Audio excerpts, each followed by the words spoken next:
ক্ষমতার অপব্যবহার করে দুর্নীতির কারণে বিশ্বের কাছে দেশের ভাবমূর্তি নষ্ট হচ্ছে। জাতীয় সংসদের প্রস্তাবিত বাজেট আলোচনায় অংশ নিয়ে এসব কথা বলেন সংসদ সদস্য রাশেদ খান মেনন।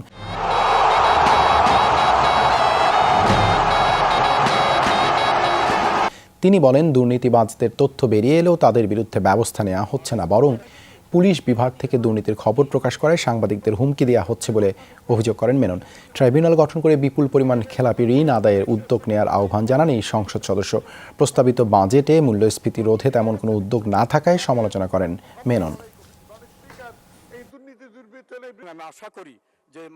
একথা এখন আর অস্বীকার করার উপায় নাই যে সাবেক পুলিশ প্রধান ও সেনা প্রধানের দুর্নীতি চিত্র হিমশৈলের অর্থাৎ আইসবার্গের টিপ অফ আইসবার্গ মাত্র, ক্ষুদ্র পরিভাগ মাত্র।